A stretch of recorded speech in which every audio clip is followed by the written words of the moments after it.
Good afternoon. I'm Delegate Stephanie Smith. We're here in Appropriations, Education and Economic Development Subcommittee for budget hearings, bringing today's hearings to order.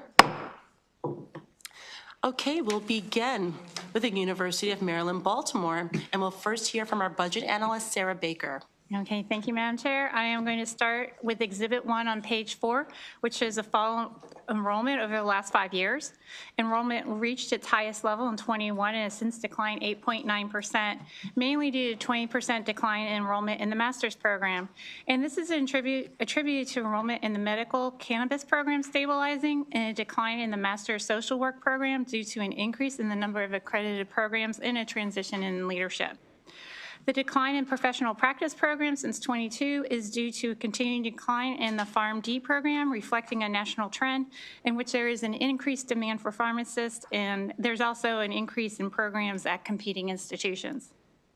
While enrollment decreased for a third year in 24, the rate of decline has slowed from 4.3% to 0.5%. Exhibit 2 on page 5 shows enrollment in the medical-related professional programs. Overall, enrollment in the BSN program has grown 12.6% since 23, and this is partly offset by a slight decline in the graduate nursing programs, resulting in overall decrease of 23 students since 2019, but overall the demand remains strong for the nursing programs. Exhibit 3 on page 6 shows medical-related professional graduates by program, and not surprisingly, nursing accounts for a majority of the degrees conferred. The number of pharmacy degrees has decreased by 40% since 2020, reflecting a continuing decline in enrollment in these programs. Turning to affordability on page 7, Exhibit 4 shows the cost of attendance by professional programs, which ranges from over $50,000 for a Master's of Science in Nursing to over $107,000 for the dental program. While UMB does provide $180 million in graduate financial aid, 80% of a student's aid package consists of federal loans. And geography impacts the accumulation of debt, earnings, and repayment of debt in that lower salaries in underserved areas of the state make it less affordable for graduates to work there. So UMB is using institutional financial aid and endowment funds to create award packages so as to reduce the student's need to borrow. Exhibit 5 on page 9 shows the average debt by program, with dental graduates having the highest average debt over $305,000. Moving on to legislative priorities on page 10. UMB received $1.4 million in 25 to fund 5 projects. A summary of how these projects are being used are shown on the page, and the allowance includes continuation of funding for 2 of the projects, which is the Real Scholarship Program and the Emergency Dental Clinic. Exhibit 6 on page 12 shows the budget changes for unrestricted funds by program areas in 24 and 25. Overall expenditures increased by $26.3 million or 2.9%. And the majority of the increase in spending across all the program areas is due to the annualization of the 24 salary increase. In addition, the increase in research expenditures is primarily due to new mission support agreement between UMS and the University of Maryland Medical Center. And the increase in spending and institutional support is related to implementation of a new human resource system and the cost of opening of a new facility. Moving on to the proposed budget in Exhibit 7 on page 13, state funds decreased 5.3% or $18.5 million when excluding the impact of the 25 general salary increases in 26, which are not included in the 25 working appropriation. As shown on page 14, increases in state support includes $1 million related to restoration of funding for the Empowering Joint Steering Committee that was removed by BP cost containment. $750,000 as mandated by statute for the University of Maryland Institute of Health Computing. The decreases not only include the 5% reduction of state appropriations, but the $1.7 million for the legislative additions that did not continue to receive funding. We asked the President to comment on what actions will be taken to cover the reduction in state funding. Exhibit 8 on page 15 shows unrestricted revenues by source, and cost containment actions in 2020 resulted in state funds going from comprising 37 to 35% of total revenues. By 23, state funds grew to comprise 38% of revenues due to general salary increases and restoration of the 21 BPW reductions. And salary increases in 24 resulted in state funding now accounting for about 40% of their revenues. The recommendation is on page 17, is to see the USM overview for state system-wide recommendations. And that concludes my presentation. Thank you so much, Ms. Baker, for your comprehensive overview. Are there any questions for her? Seeing none, we welcome Dr. Gerald and team.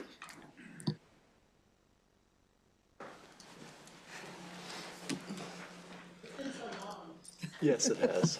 Good afternoon, all.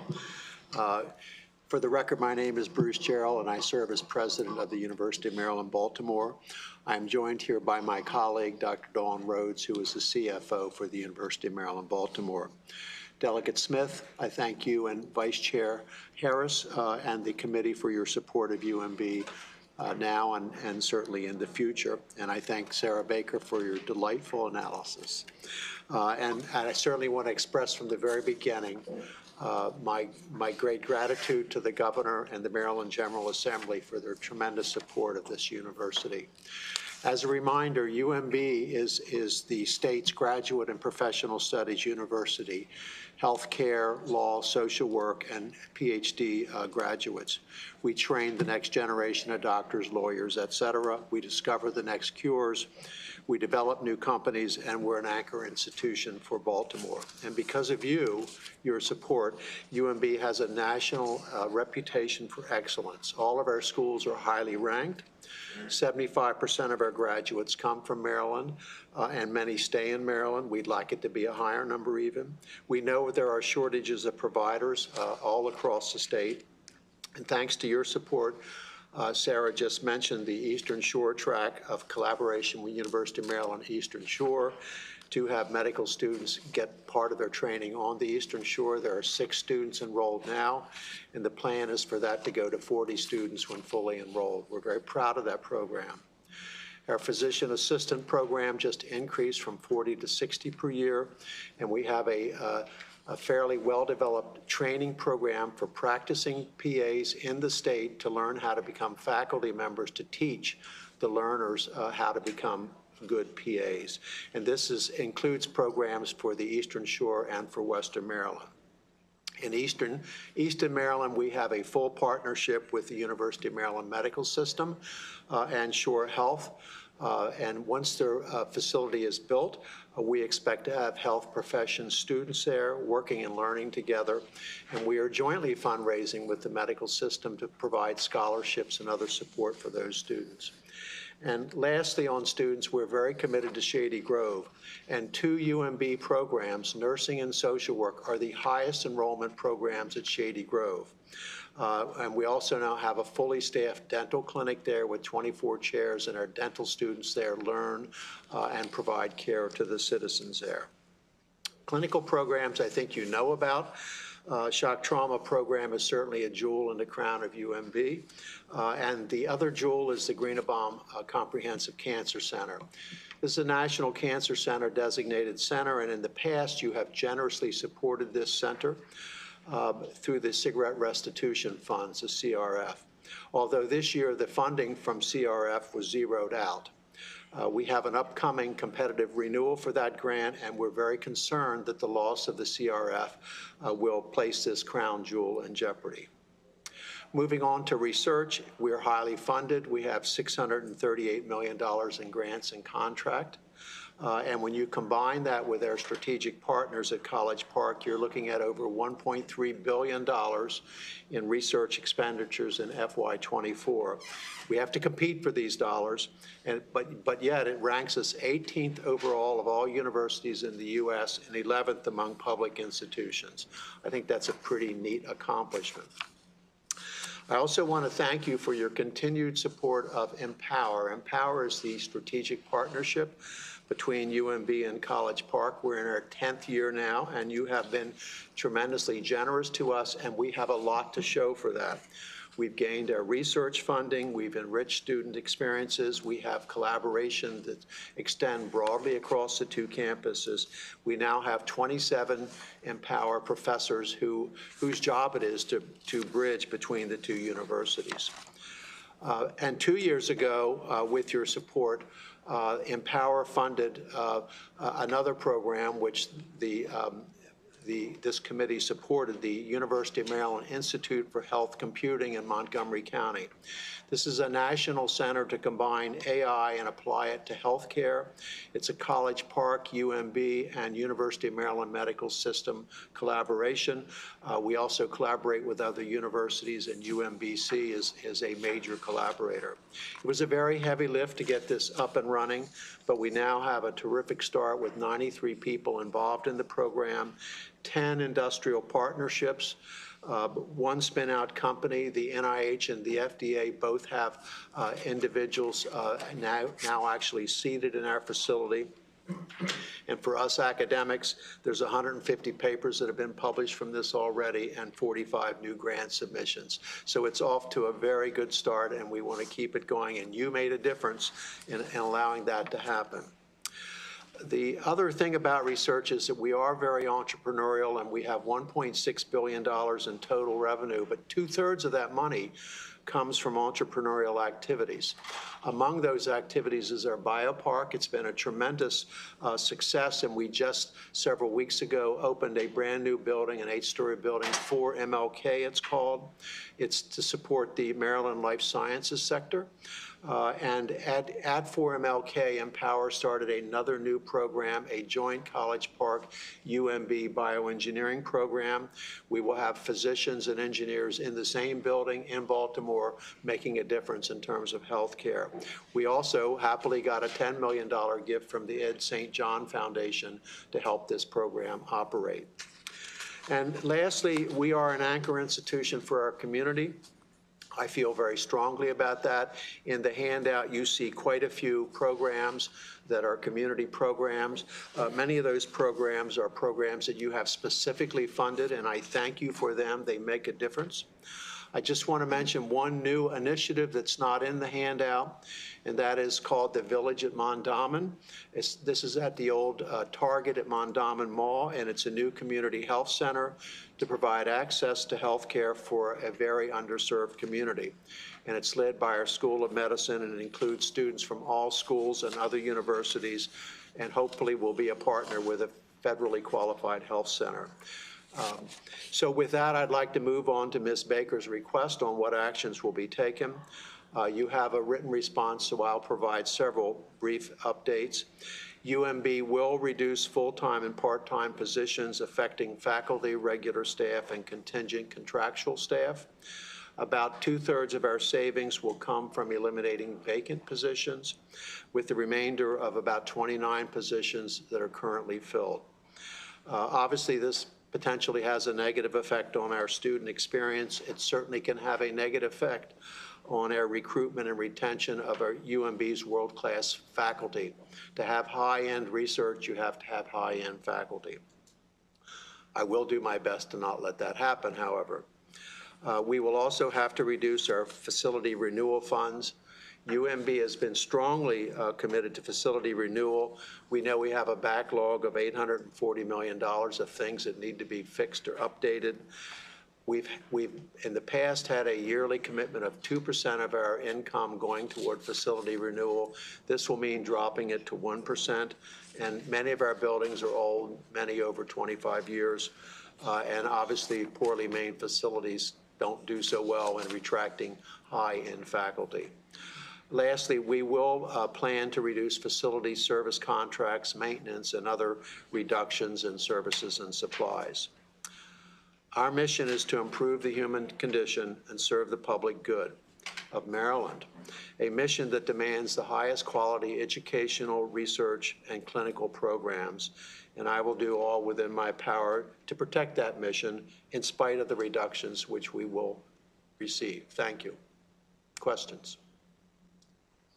Thank you so much, President, for your remarks. Are any supporting testimony from Ms. Rhodes? No?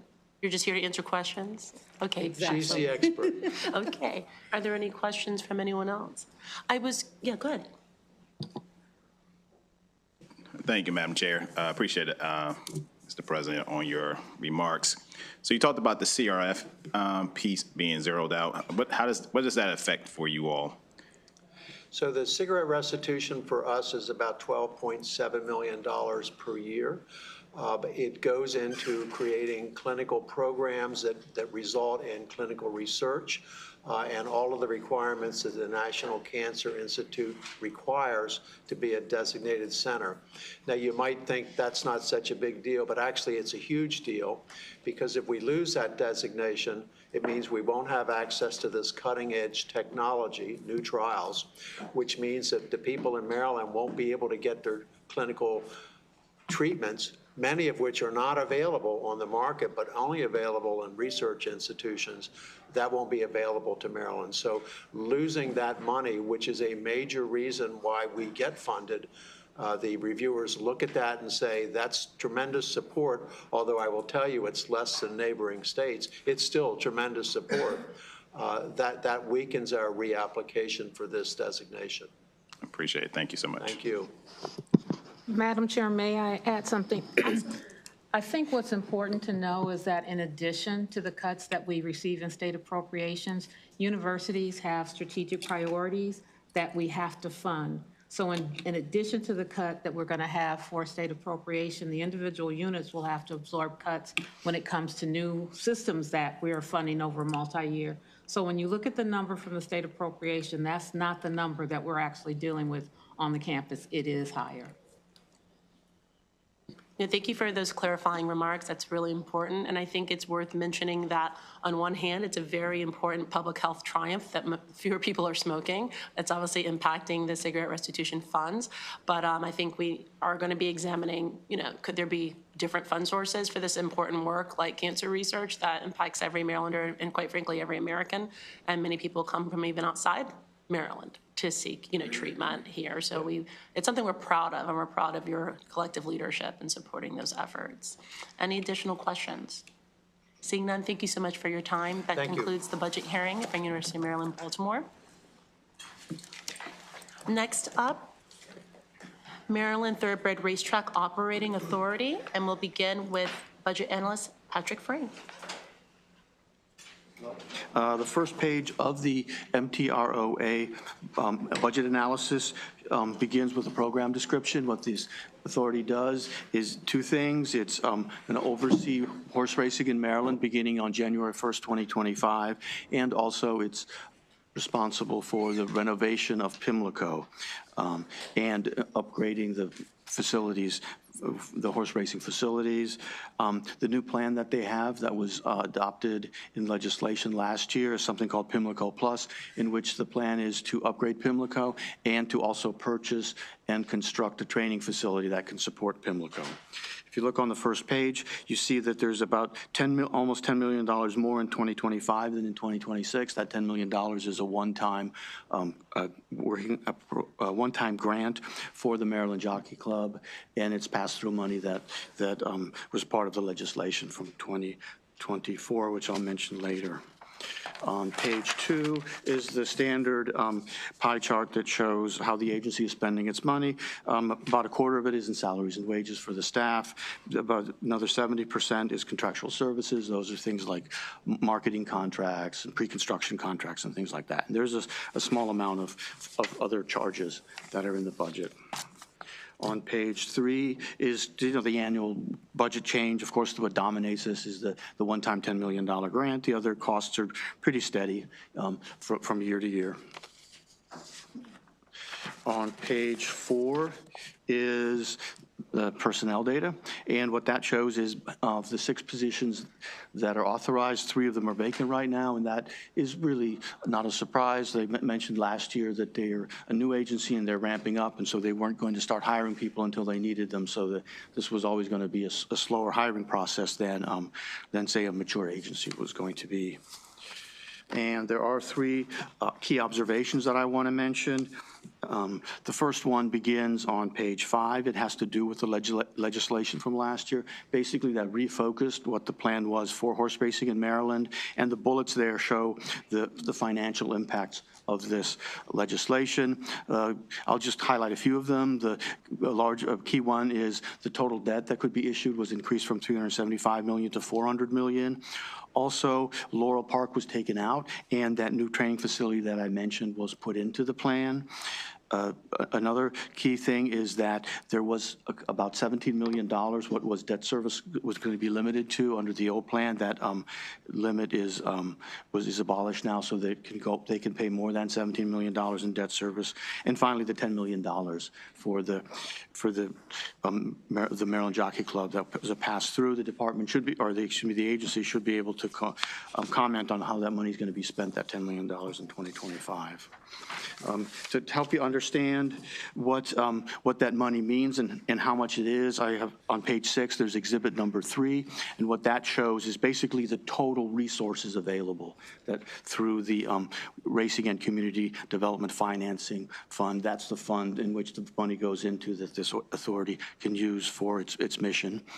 As I mentioned earlier, there's $400 million, I should say, in par value bonds. These bonds will be issued probably over the next couple of years. And they are obviously for the construction work. There is the $17 million, then this in 2026 will be the 5th year of that, in which the General Assembly has authorized from lottery funds and appropriated each year. They did receive some racetrack facility renewal account funding, and this fund, unlike most funds, is able to keep its interest earnings, and so they have earned some interest over years. And so this is kind of when the construction happens, there's some other costs associated with this, but this is what they're working with for much of the rebuild at Pimlico and the new horse facility. Now on page 7, exhibit number 4, that kind of shows the long-term costs for this. And so this is really the same number that I'm talking about, but in this case, what I'm doing is instead of taking $400 million in one chunk, what I'm doing is measuring what the annual costs of the debt service are. So instead of the bond proceeds, the $400 million is what's the cost over 30 years. And the range, basically, this is the same analysis I did with Built to Learn and the Stadium Authority, and we're looking at about 4 to 5.5%, 4% to 5.5% interest rates. So if you think of that as kind of where the interest rates are probably going to be, you're talking about $23 to almost $28 million a year in debt service costs for the $400 million, and it kind of shows you over the life till 2056, you're talking $820 to $950 million is what's would be spent. Since this went to print, I talked to the Stadium Authority. They have about a $29 million top line estimate on this, and so 28 to 29 million is your high end, as we see it right now, is what the costs are going to be. Second key observation is the transfer of ownership rights and operating rights. That's kind of a key part of all of this. For the MTROA, page 8 has some bullets, and I'll just highlight a few things from this. First of all, the ownership was transferred to the MTROA for $1. There is a lease agreement for using Laurel Park while the Pimlico is under construction, and I worded that poorly, and so I just want to be clear about it. The way the lease works is that there are 2 years for $1, and there's a third year that is a $3.5 million option. So if everything is done in 2026, then $1 for the first 2 years is paid, and the state can then resume racing at Pimlico. If it takes a third year, it would be $3.5 million for that year. I just want to be clear about that. Next point also is for the Black-Eyed Susan and the Preakness on those days, the state or MTROA purchased the marketing rights and for the Preakness and the Black-Eyed Susan race, and so there is some cost associated with that. There's $3 million a year. That's escalated 2.5% annually, and 2% on the handle is what the cost is, and that doesn't start until the Preakness and Pimlico reopen. So that's a few years down the line. Also want to mention that I think that's good. It's late. I ramble on forever. I'll just move on to the next point. Next point is operational changes. We're going to go ahead and mention that there's 127 racing days this year. That is down a little bit from the prior years. I'm talking to the MTROA. The purses per day will be a little bit higher than they were in the prior years, and shows you the racing days and where they are. And also the last page, the appendix, shows the racing calendar that they have for 2026. And finally, final points I want to make on page 9 is the 2 facilities that I had mentioned. First, the training facility, a facility has been identified. It's about 23 miles drive from Pimlico. And it's 155 acres and it has enough capacity for the 650 horses that they would like to be able to keep there. Second is Pimlico itself. The renovation, or at least the demolition's expected to start after the Preakness this year. The questions we have, we don't really have a lot of details about where they are in the construction plans. And so what the recommendation is on page 10 is some narrative that basically asks for an update and on construction costs and plans and things like that. We asked for basically the same report twice, first at the end of August, so that as we get into the Spending Affordability Committee and the business part of the interim, we have some information. The second is in December, so that by the time the session starts, we have an update on that. And with that, I'll conclude my remarks. Thank you so much, Mr. Frank, for your testimony. Are there any questions for the budget analyst? Seeing none, we'll be moving to Mr. Brody and team. Would you like to introduce everyone? Great. Yes, thank you so much. Good afternoon, Madam Chair and members of the subcommittee. I really appreciate you all's time today. I know it's a lot leaving your families and pets behind and working on our behalf in Annapolis, so we appreciate you guys. My name is Mark Brody. I'm the Executive Director of the Maryland Thoroughbred Racetrack Operating Authority. Joining me today are Greg Cross, the Board Chair of MTROA, Bill Knopf, who is the President of the Maryland Jockey Club, TMJC for short. We like acronyms over here. And the MTROA's financial consultant who couldn't be with us today, but he was going to. We have discussed the DLS analysis with Patrick, and we feel comfortable and nothing to add at this time. I think we have a few corrections that Chair Cross will probably make. The authority has just finished a very productive year, completing all action items in our 2024 report, including the creation, staffing, and operational setup of the Maryland Jockey Club, Inc., which assumed day-to-day operations and control of the Maryland thoroughbred racing industry on January 1st, 2025. We appreciate the opportunity to serve in this capacity and strongly believe that the progress we have made in 2024 has laid the necessary groundwork to maintain and grow an industry that contributes over $2 billion yearly to the economy of Maryland. I want to personally thank the 41st delegation and the community stakeholders for their unwavering support, partnership, and wisdom as we navigate this undertaking.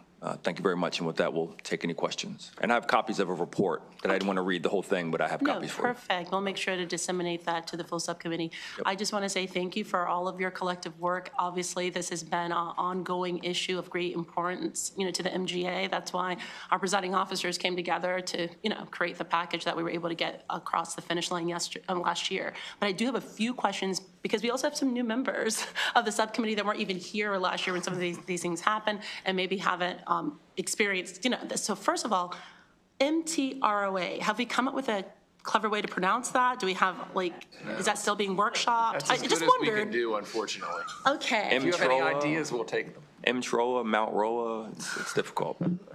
I don't know. I'll think about that. I just didn't know what to refer to it, but we'll just say the authority for the purposes of the continued conversation here today. So my understanding is that the authority has about a $3.5 million annual budget as reflected here, and that essentially that budget comes from the account to rebuild Pimlico, correct, right? So in essence, the more that we're, I guess using, the less that would be available in theory for Pimlico. Is that correct? That's true through July 1 of this year. Okay. Right. Now, I know looking here that the vast majority of those funds are dedicated to contractual positions. There's only 6 pens, but only 3 of those pens are being staffed right now. Can we get a copy of those contracts? Sure. That would be wonderful. Now, were any of these contracts competitively bid? They were, they're highly specialized. So for example, we look for a marketing consultant that specializes in horse racing. There are not very many of those in the world. Right. We looked for a design consultant for the stadium, and we hired actually Canopy and Janet Marie Smith because she specializes in exactly that and is in Baltimore and is a woman-owned business. So there weren't really options that were available to us. We have a contract that's coming up in front of us now for a marketing consultant, and that marketing consultant we have competitively bid among 3 different bidders. Okay. And we'll be considering that at the board meeting on Friday, actually. Wonderful. Now, I know that this project is exempt, but do you track your MBE participation? You noted the one marketing contract is with a WBE, but are you otherwise tracking? Yes. Yes? Okay, great. And are all of these contracts, were they already like voted upon by the authorities board? Yes. Okay, before they were signed? Yes. Okay. And then the last thing I wanted to know is that I believe, Mr. Cross, that the nonprofit jockey club would be in charge of day-to-day racing Correct. starting January 1st, right? Has the nonprofit's board been appointed yet? The board is not. Mr. Knopf is here. He is the president and running it. We need to get an operating agreement in place, and we're going to immediately appoint a board once the operating agreement is in place. Okay, so that's the only delay? That's the only Okay. delay. Everything Those else are is the only done. questions I had, because this is all really new. Obviously, the $3.5 million are taxpayer dollars. I just want to make sure that the public knows what's happening with them, what contracts are being made, why, how, and, just the nature of them. So I appreciate your cooperation. Any other questions? Seeing none, thank you so much for your time, gentlemen. Oh, you have one, I apologize. Delegate Forbes. Thank you. This is about the training facility, and thank you for your presentation. Thank you, Madam Chair. The training facility, you identified a place in Carroll County for $4 million, but the budget shows that we're authorizing $110 million for the training facility. Like, how are those funds going to be spent? It's acquisition and construction. And what kind of construction do you need to do to the property? We've got to construct barns for 800 horses. Okay. Dormitories for the employees who are working there, and a racetrack, a watchtower, kitchen, just basically all the track facilities. We have to do the same thing at Pimlico, it's just for less horses. Thank you. Any additional questions? Seeing none, that now concludes the budget hearing. Thank you all. Thank you so Thank much, you. gentlemen. Next up, we will be hearing the budget for Maryland Public Broadcasting Commission, and we'll begin with an analysis from Mr. Scott Benson.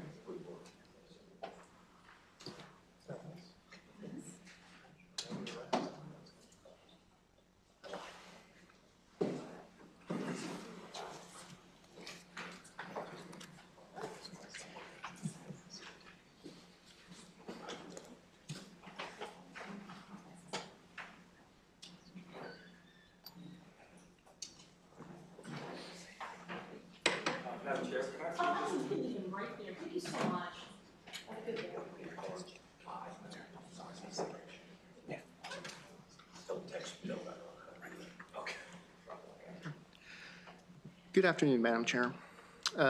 Today I'll be presenting the analysis on the Maryland Public Broadcasting Commission. Could you maybe look that up? Oh, yes, sorry. The Maryland Public Broadcasting Commission, or MPBC, oversees Maryland Public Television, which operates and maintains a statewide broadcasting network for educational and cultural television programming. As you can see in the operating budget summary, the fiscal 2026 budget increases by $3.1 million, or 7.3% to $45 million. There we go. A little bit, let's see.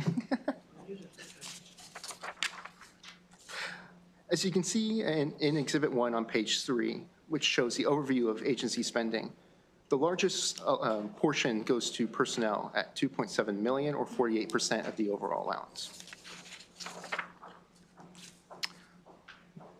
On page 4 in Exhibit 2, you can see the proposed budget for Maryland Public Broadcasting.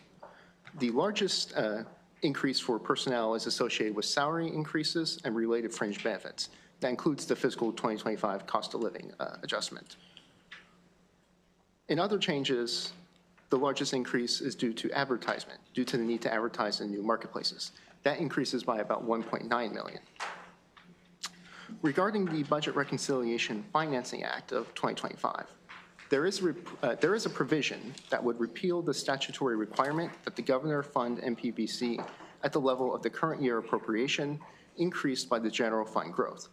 Additionally, it repeals the requirement that the governor include a general fund appropriation in an amount equal to the difference between the special fund expenditures from the two specific federal grants and the amount budgeted in the second preceding year. On page 6 in Exhibit 3, you can see an estimated impact of repealing this mandated growth. It's estimated by 2030 that, fiscal 2030, excuse me, that there will be about a general fund loss of about $2 million. Moving on to observations. The first observation to discuss involves the audit findings. On October 24th, 2024, the Office of Legislative Audits, or OLA, released a physical compliance audit that included 6 findings, 2 of which were repeat findings from the previous physical compliance audit released back in 2020. One finding repeated from the prior audit was that MPBC would not provide documentation proving that corrective action had been taken to address previous concerns regarding its affiliated foundation, or that actions were taken to address concerns from the Joint Audit and Evaluation Committee. Additionally, OLA found that MPBC transferred $1.3 million in state revenue to the affiliated foundation between fiscal 2020 and 2023. The second observation to note involves MPT membership and contributions. As you can see on page 8 in Exhibit 4, after 2 years of declining membership in fiscal 2024 increased by 2,973, or 4.5% compared to fiscal 2023. Membership contributions remained level between fiscal 2023 and 2024, remaining at $8.1 million. The third observation involves MPT original programming. As you can see on page 9 in Exhibit 5, the total number of original programs produced by MPT increased to 240 in fiscal 2024. Now, despite this increase in fiscal 2024, the number of original programs remains below levels prior to the pandemic. The fourth observation to note regards MPT viewership. As you can see on page 10 in Exhibit 6, total estimated viewership declined from 1.3 million in fiscal 2023 to 1.1 million in fiscal 2024, a decrease of 15.5%, and is slightly below the viewership levels in fiscal 2019. Moving on to the recommended action. DLS recommends restricting $100,000 until MPBC submits a report describing actions taken to address findings from the physical compliance audit. And that concludes my presentation. I'm happy to take any of your questions. Thank you so much, Mr. Benson, for your presentation. Are there any questions for him? Seeing none, thank you so much. Mr. Unger. And our favorite testimony of any budget.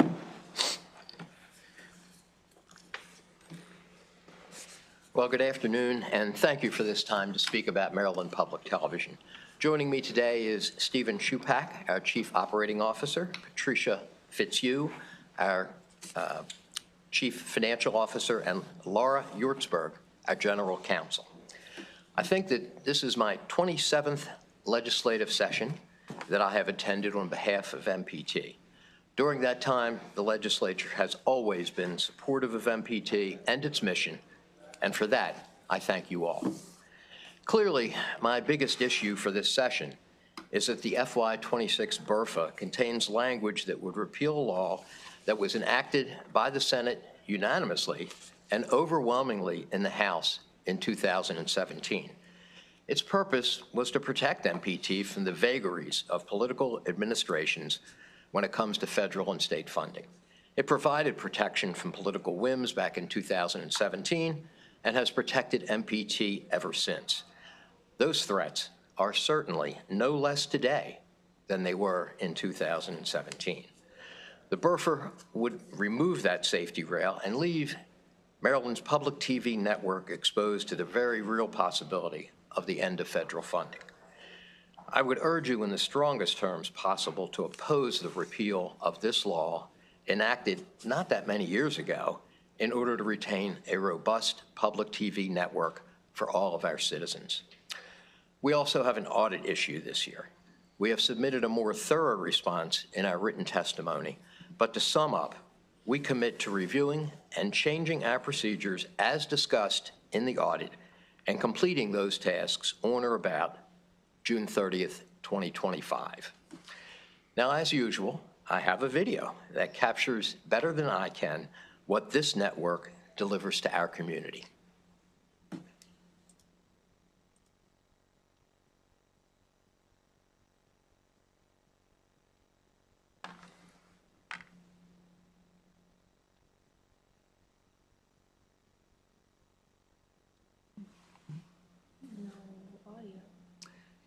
We need audio.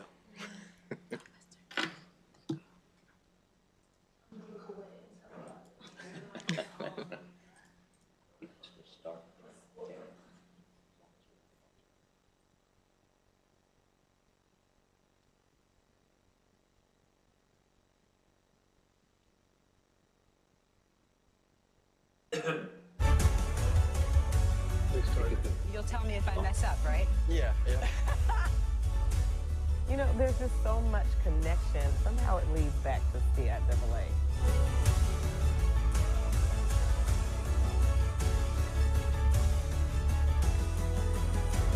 Keep coming, nice and easy.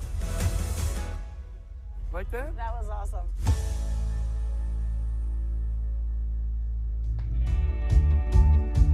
MPT is here to serve.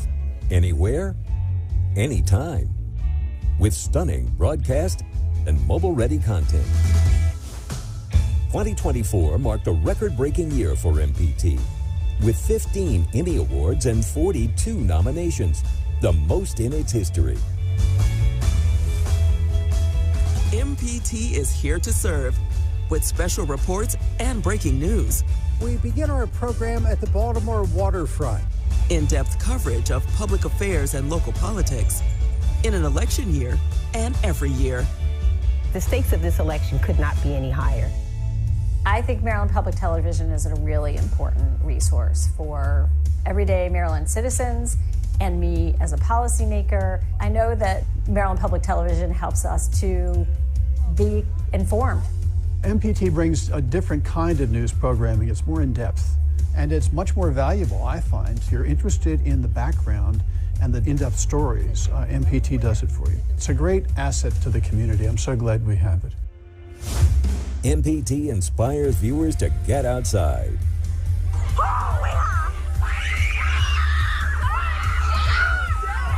And on the road with the new Motor Week app. Never miss a mile of Motor Week. Covering life on the farm. Make sure before you leave, you go out of your way to thank a farmer. And around the state. We make the imaginable real in a very quick amount of time. MPT explores the best Maryland has to offer, uncovering rare treasures. I got them both at a consignment shop. I guess you could call it consignment. It's a junk shop. Your junk shop is really a treasure chest. I'm going back. You're better. Okay, and take me with you, will you? Okay. Discovering remarkable talent.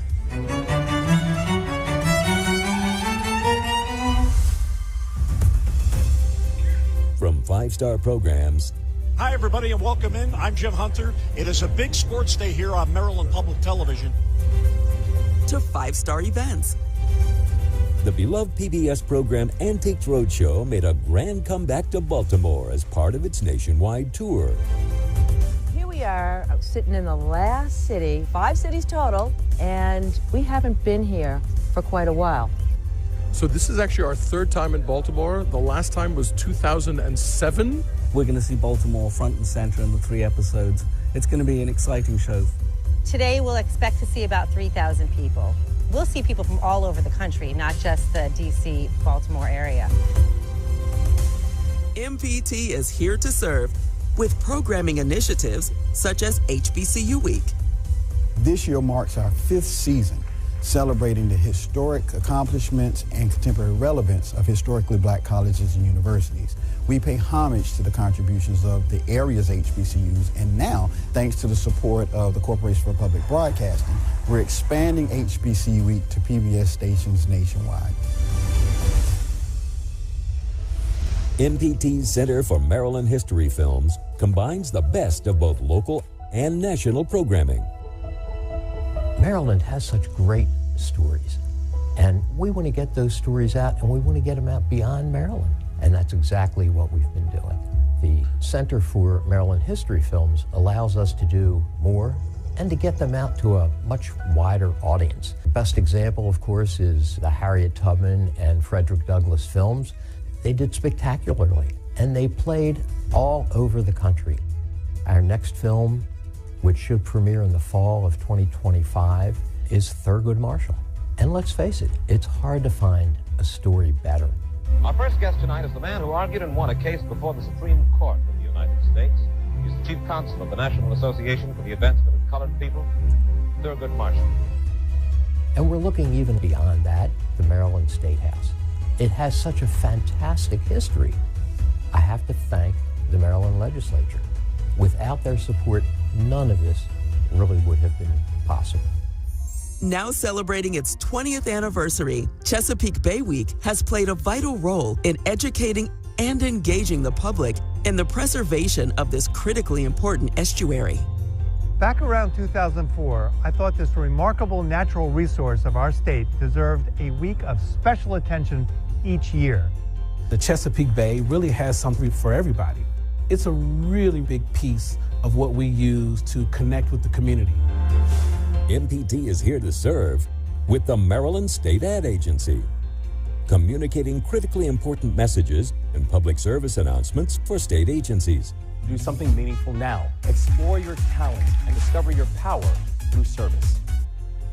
MSAA received the Gold Award as the Best Small Agency of the Year in 2024. MPT's Education Division provides parents, teachers, and students with quality programming and comprehensive online tools to thrive in the classroom and beyond, with innovative programs designed to reach students of every background. Carl the Collector is a really heartwarming, funny, important new PBS Kids show. Carl and his friends portray what it's like to be both neurotypical and neurodivergent. I'm really good at remembering facts about my collections, my favorite routines, and my friends' birthdays. But sometimes I need jokes explained. Really no other show like that on PBS Kids or anywhere. Our education team is incredibly honored to be creating a robust set of resources that can be used in classrooms, in library programs, in children's museums, and throughout the community. MPT has been serving the teaching and learning needs of young children in K-12 classrooms for over 50 years. In November, MPT launched a statewide network to advance media literacy. I'm proud that this new initiative will be a guiding light for both our kids and adults. Our world is changing. It's hard to understand misinformation from disinformation. MPT has recognized the challenges. So we are establishing the Maryland Center for Media Literacy and Education.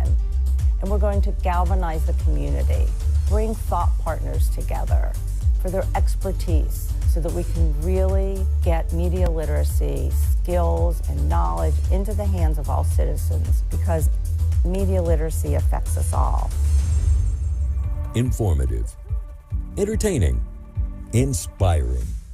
MPT has engaged Marylanders for over 50 years, on air and online through the PBS app, available on your phone, tablet, or smart TV. And now, enjoy the very best of PBS. This is you on the cusp of your next chapter. It's a passageway into something new. It just seeps into you. It's a groundbreaking moment. What a story. She had the imagination of a genius. Each time I go up there, it's the sense of newness. It's beautiful. We hope you'll join us. MPT. Be informed. Be entertained. Be inspired.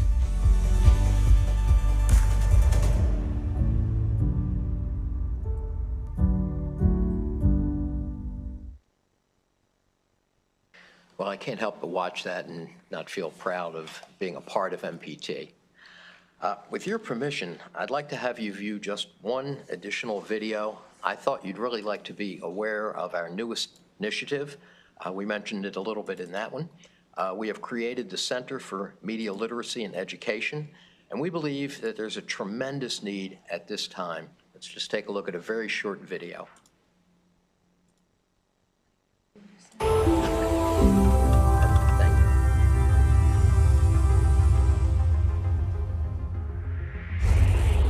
I'm on digital media, I'd say about more than 12 hours a day, really. I do find myself just feeling like I'm not connected at all if I don't check it every half hour. TV shows, movies, videos on YouTube, using social media platforms like TikTok and stuff like that. About 1 in 5 American adolescents report having anxiety and depression. Today, we're more connected than ever, and yet we often feel alone. Our connections with each other truly are the foundation on which we build successful families, communities, businesses, and overall social enterprises. Technology brings us tools, but also threats. A new report from the FBI reveals that Americans lost more than $10 billion last year to online scams and digital fraud. After a month-long investigation, police have arrested the school's athletic director for allegedly fabricating the audio clip using artificial intelligence. We need the skills to filter what is useful and safe. Social media has created the perfect storm. It's terrifying as a mother of a young girl. We're in the middle of a mental health crisis as it relates to our young people.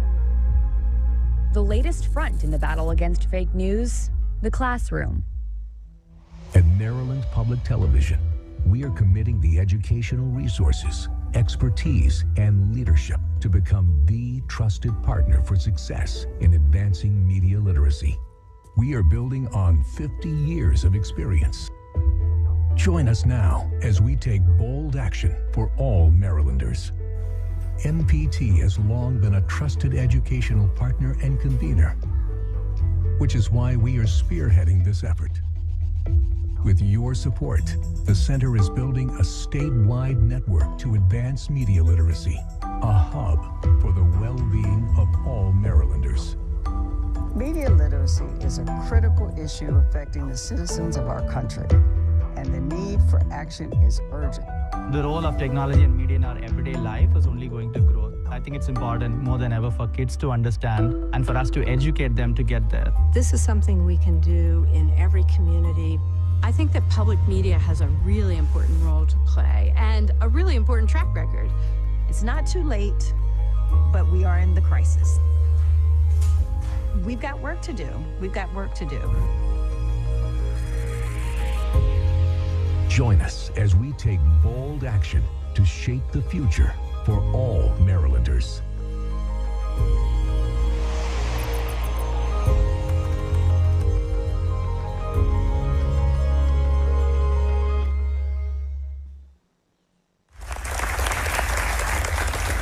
Our young people are our future. And we have a responsibility to secure our future by building strong citizens. That's why your work inspires me. For the past 55 years, Maryland Public Television has helped to build strong citizens from childhood to adulthood. The Maryland Center for Media Literacy and Education, the first of its kind in the country, will build on that legacy. This initiative will help our children sift through what's true and what's not. And I'm proud that this new initiative will be a guiding light for both our kids and adults, from Western Maryland to the Eastern Shore. But we didn't raise our hand to serve because we thought it would be easy. We raised our hand to serve to make a difference. And what a difference the Maryland Center for Media Literacy and Education will make for generations to come. On behalf of my husband and the entire Moore Miller administration, I thank you for your leadership and know that you have a partner in the State House. Let me end with this. The Maryland Center for Media Literacy and Education is not just setting the tone for our state, it is setting the tone for our country. People across the country are asking how Maryland got this done. People across the country are asking how can they stand up their own center. Let us continue to support the work happening here at Maryland Public TV. It matters and it is necessary. And together, we will leave no one behind. I thank you so much and congratulations.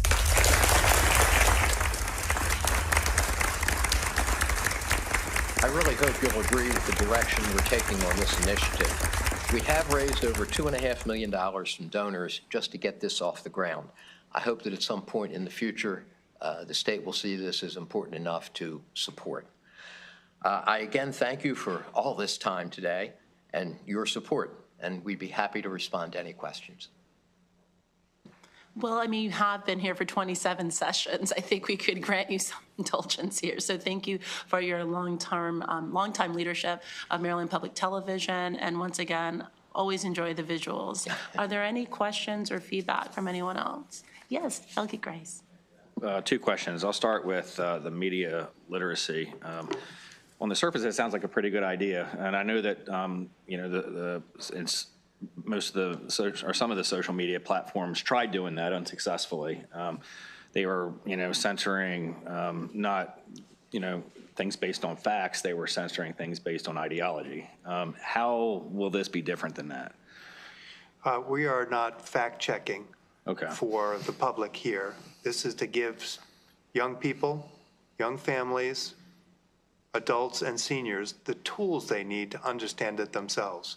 It's curriculum-based education, training for teachers to help students understand. Okay. The second question I have, well, first I'll preface it by saying the programming that you guys offer is outstanding. It's I can't imagine anyone thinking otherwise. You know, it's local, it's relevant, very well professionally produced.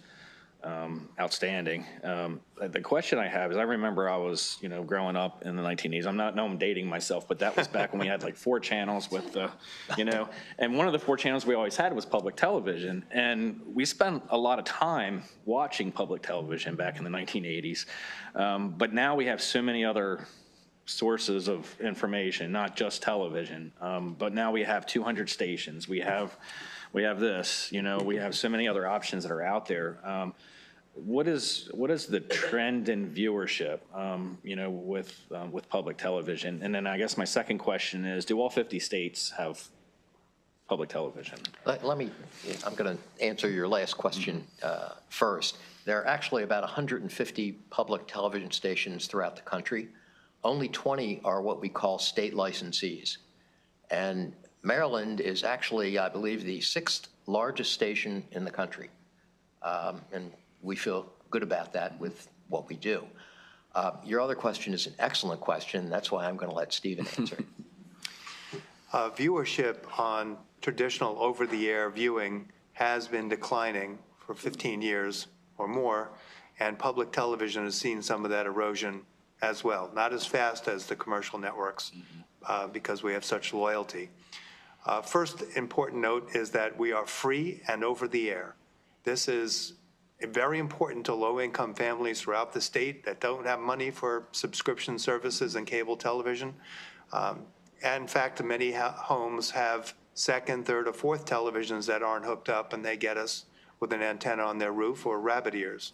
All 4 channels of MPT are there. We went digital some years ago, and now we do have 4 channel offerings which allow people to time shift, and our kids channel, kids watch programming 24 hours a day if they're open, if they're up, and they watch it, so we have a 24-hour-a-day kids channel as well. The growth there is actually not in the viewing, it's in the games that associate with it. But everybody here in this room has family and friends that say, what are you streaming? And MPT is there with a strong streaming service that's on every single platform that you can find, whether it be streaming on a mobile device, which is where a lot of the growth is, but also on the television at home. That's a battleground for us. We have a free PBS app. And what's amazing is we have 70,000 members in this region paying us for free television because what we do is so special. When you land on our channel, you know we're different than everybody else. It feels different. There's education baked into everything that we do.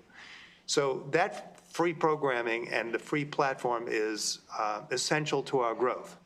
But do we need to do a great job in telling people it's there? Yes, because every once in a while I run into someone who says, well, I'm streaming now. I cut the cable cord. How do I get you guys? So we are actually actively advertising on every medium where you could find the PBS app. Of course, to us, it's very easy. It's only 3 letters. It's PBS. And when you download that app, it says, who's your local television station? And I know everybody in this room is going to say MPT. And that's where you'll find not just the best of PBS, but all of the local shows that we do, almost 300 shows every year on subjects that mean a lot. And being a station like ours, we also are strong enough and capable enough to produce national programs. So coming up after Thurgood Marshall, we're actually, for the 250th anniversary of the country, we're doing a program on this, the Capitol building here, because it's 400 years of history. And we think it's a really incredible story, being the capital of the United States, and because of all the George Washington surrendering his command. It is just so rich with history, and we think that'll be a strong program. And getting that on PBS network is like getting into from the farm leagues into the majors. It's a big deal to support those kinds of things and the advertising. But everything we do there has curriculum material attached to it. The Harriet Tubman and Frederick Douglass, as well as Thurgood Marshall, we create the curriculum for all 50 states, and it's very well received and first class.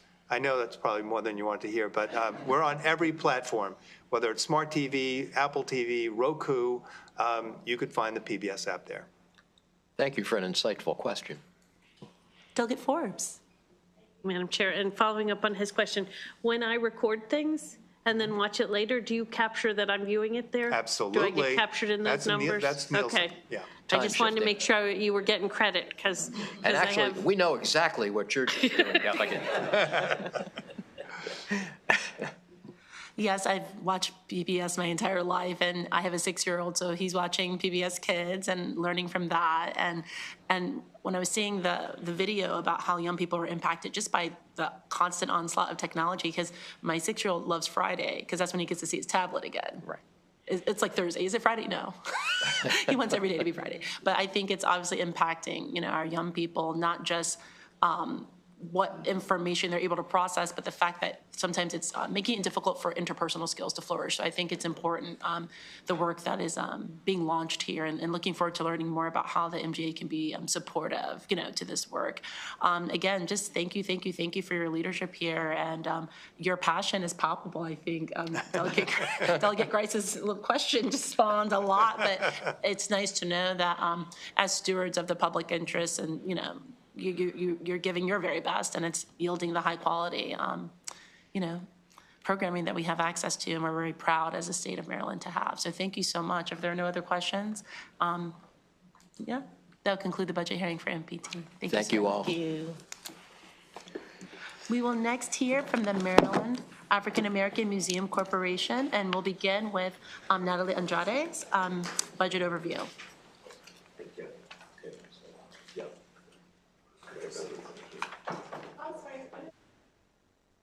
You can still come this morning.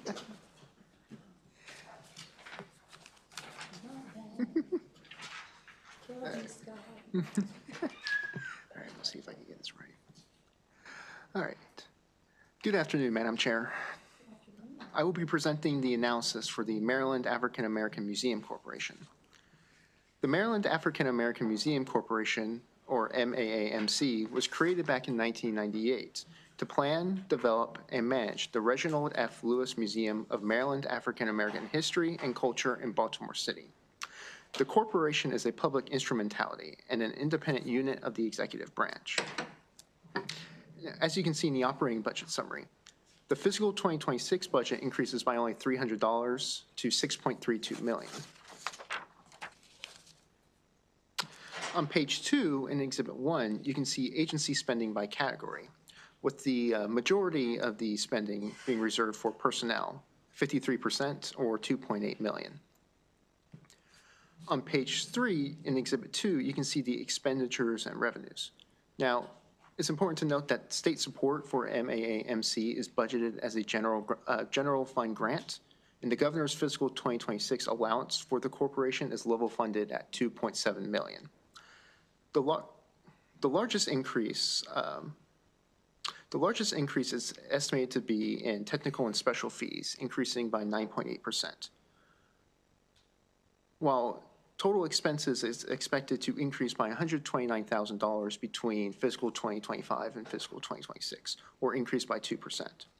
Revenue is expected to remain the same at $6.3 million between fiscal 2025 and 2026. On page 4 in Exhibit 3, you can see the donors and dollar value of charitable contributions between fiscal 2018 and 2024.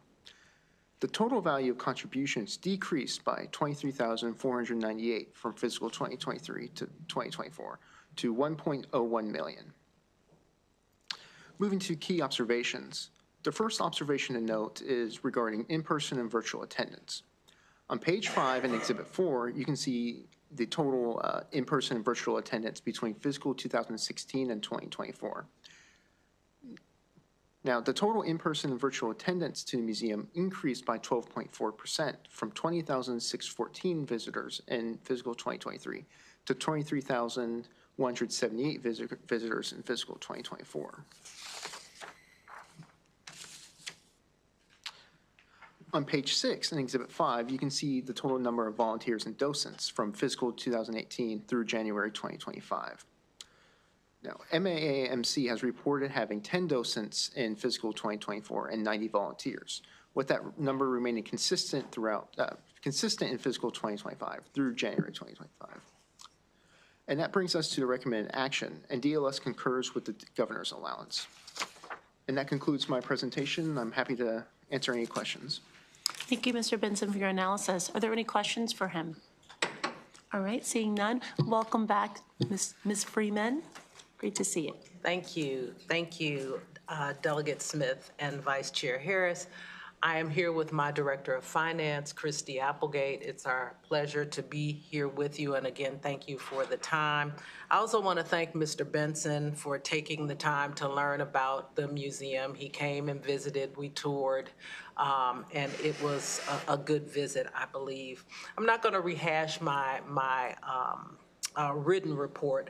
However, each year I have come here, and this is my 4th. I know he had 27 years, but I'm trying. I'm at 4.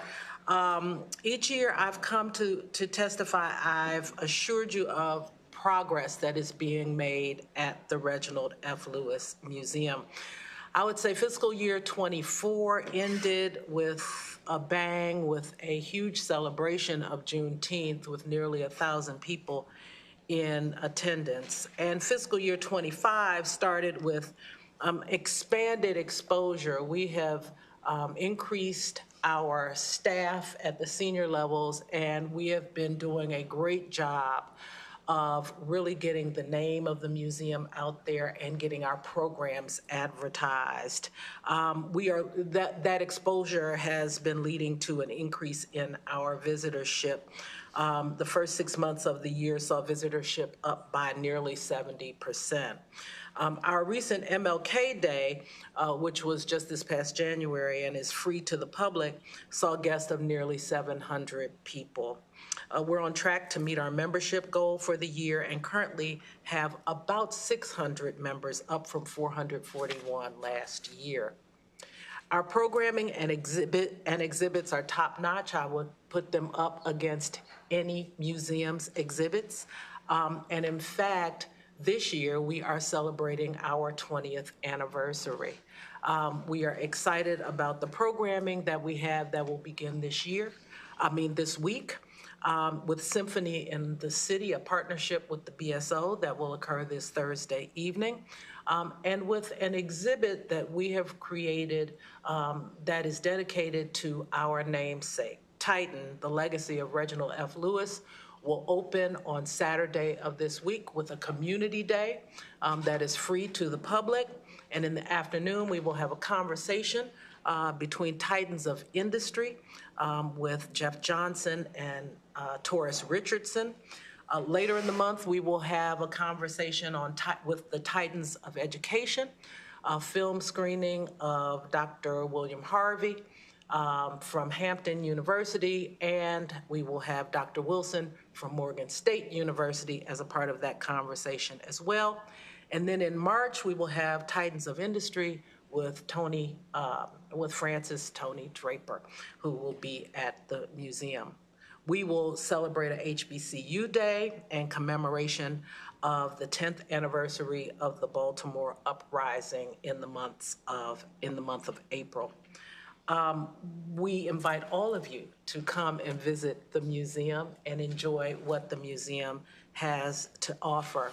One of the things I think I'm most excited about this year is Mr. Benson mentioned volunteers in our report.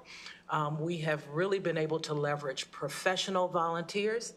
This year we are doing a refresh of our brand, and SGK and Fufu and Grits, which are two PR firms, are donating the equivalent of about $350,000 in services around communications and branding. So we're excited that we're not having to pay that money for it, but we get that professional level of service. And I would say with regard to challenges, contributions continue to be a challenge. Raising money in the nonprofit sector is not easy, but we are moving through that. And I would say we're an aging building. We're 20 years old. It's a huge edifice. Capital expenses really do loom large, as do gas and electric bills. They loom large every month as well. But we continue to meet those challenges, and we are continuing to seek out new donors to the museum from around the state of Maryland, as well as other private funding opportunities.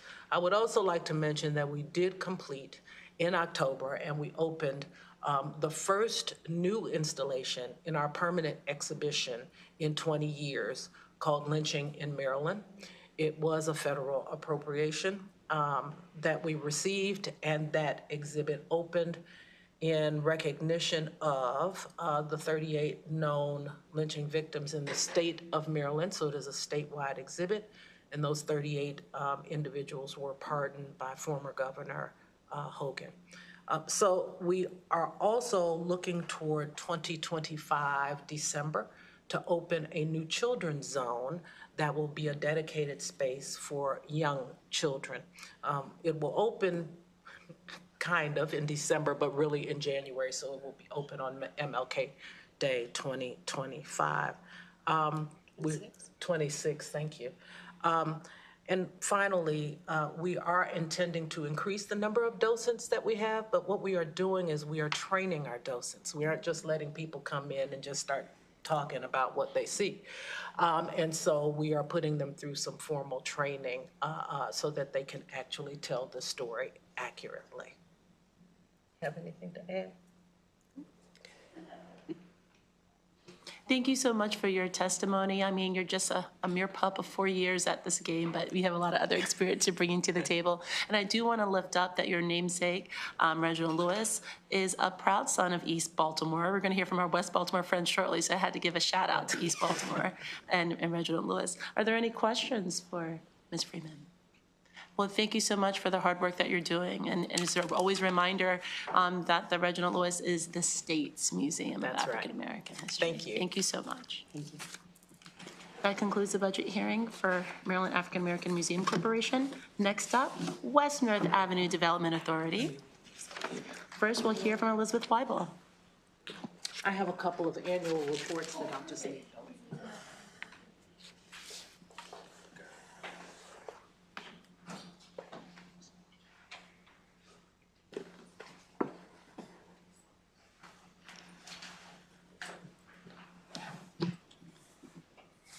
Thank you, Madam Chair. I'll start with the DLS budget analysis for West North Avenue Development Authority, or WNADA.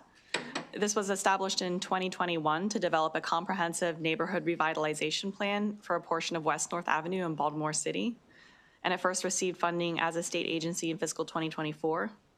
The authority's statute sunsets in 2026, but there is legislation before the General Assembly to make the authority permanent and to expand its responsibilities. On page 1, you'll see the fiscal 2026 allowance increases $5.4 million, or 32%, to a total of $22.4 million.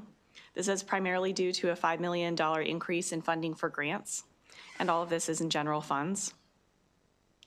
On page 2, there's some information about anticipated grant funding from Baltimore City.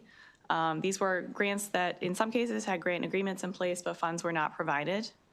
There were 3 city grants in fiscal 2024, one for $150,000 from the Baltimore Department of Housing and Community Development as a pass-through grant via Neighborhood Housing Services, one for $260,000 from the Baltimore Mayor's Office, and then a $40,000 grant that the authority was to provide as a pass-through grant to Coppin Heights Community Development Corporation. And the authority transferred those funds to Coppin Heights CDC, but was not reimbursed by the city. The authority did not receive any of these funds in fiscal 2024 and used general funds that have been intended for grants to supplement its operating budget. The fiscal 2025 budget also included $500,000 in expected special funds from the city, and this was not provided. It's my understanding there was not a formal grant agreement in this case. And the budget bill includes a $250,000 general fund deficiency to partially make up for that lack of special funding. DLS has asked the authority to provide an update on what efforts have been taken to follow up on this funding. So the 3 grants in fiscal 24 and the 1 in fiscal 25, and what reasons have been given for not providing the funds. We've also asked the authority to comment on what efforts it has taken or plans to take in the future to secure non-state funding. Moving on to the fiscal 2026 allowance, you'll see the pie chart, Exhibit 1 on page 3. 89% of the allowance, or $20 million, is for the authority's grant program. That's a $5 million increase from fiscal 2025 and a $10 million increase from fiscal 2024. And then 10 of the allowance is for personnel costs. The authority currently has 14 regular employees, and the fiscal 2026 allowance includes 1 additional employee. WNATA advises that this employee would be a paralegal to support the authority's additional activities should legislation be passed to expand the authority's responsibilities. And DLS recommends making funding for that additional position contingent on the enactment of that legislation. I'll move to the key observations beginning on page 6. With the grants program, in fiscal 2024, its first year of operations as a state agency, WNATA distributed 31 grants worth $9.6 million in total. Exhibit 3 shows a breakdown of the grant categories.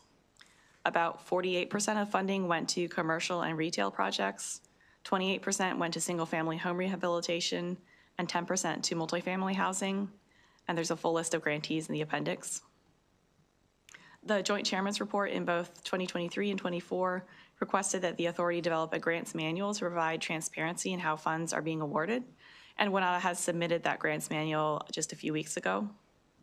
The fiscal 2025 budget bill restricted $250,000 of grant funding pending receipt of the grants manual and the comprehensive report, both of which have been submitted now. So DLS recommends that the restricted funding be released, assuming no objections are raised by the committees at the budget hearings. If no objections are raised, I will go ahead and start the process of getting those funds released to the agency. There's some discussion of the comprehensive plan on page 7. Developing this plan was the primary responsibility given to the authority when it was established in 2021, and the plan was submitted in January 2024. It includes some block-by-block analysis of existing conditions and opportunities for improvement in the target area, as well as goals and strategies. And it identifies agencies and organizations that could carry out various aspects of the plan. This is a long-term plan for the area, and WNATA's authorizing legislation sunsets in September 2026. There is currently legislation to make the authority permanent, but if that does not pass this year, DLS recommends that the authority develop a transition plan for how other agencies could take responsibility for carrying out the strategic objectives identified in the comprehensive plan.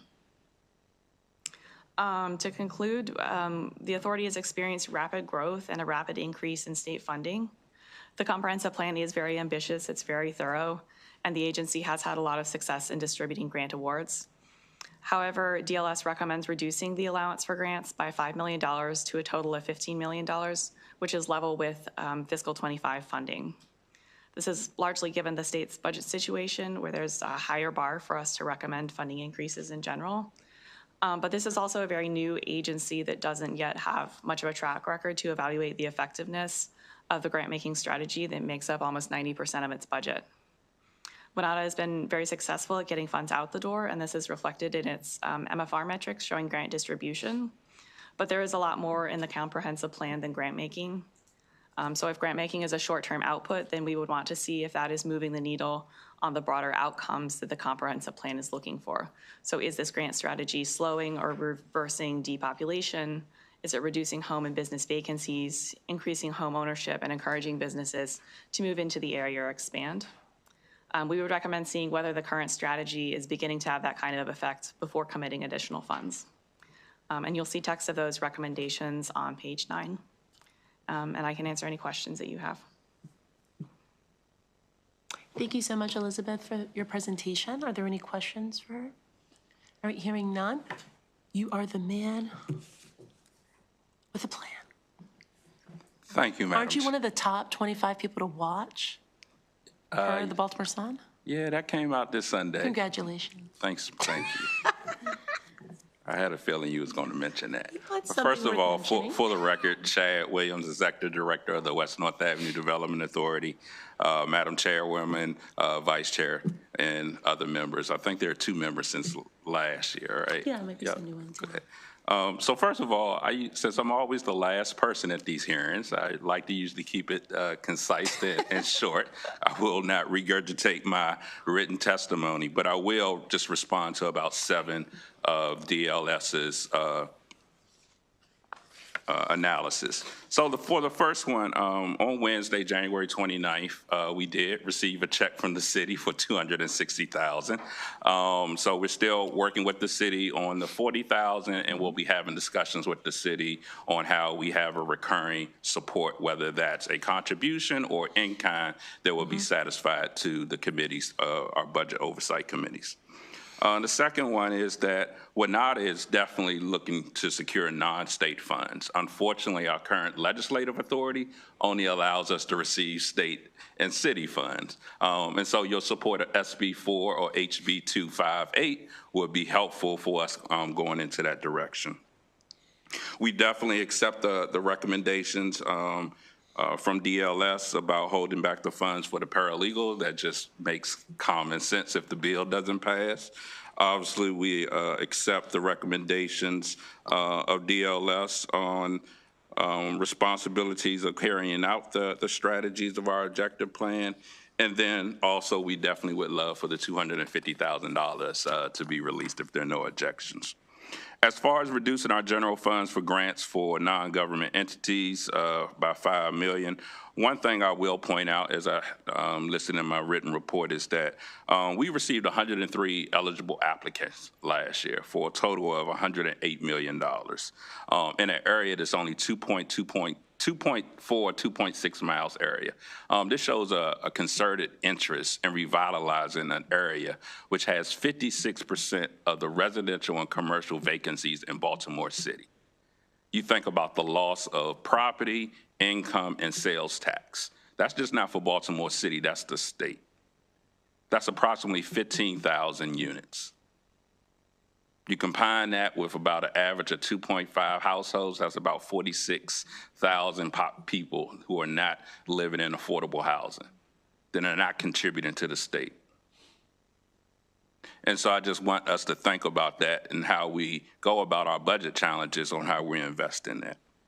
And then last, DLS recommended any additional funding from WNODA until we demonstrate our funding levels to meet the comprehensive plan.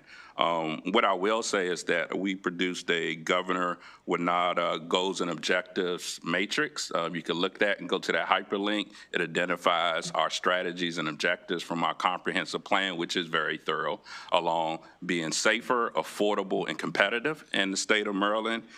We provided a pitch deck which shows all of our successes and outcomes in a short period of time. And then we also have our own qualitative performance metrics. These are things that I'm not sure that other state agencies are doing. And so I would encourage you to look at that and maybe use that also as a benchmark for other state agencies. Other than that, I'll conclude my testimony and answer any questions. Thank you so much, Mr. Williams, for your testimony. Are there any questions for him today? Well, seeing none, thank you for your testimony. We do hope you have a good remainder of your day, and thank you for your patience today. All right, thank you. Y'all That have a also good brings the budget hearings for today to conclusion.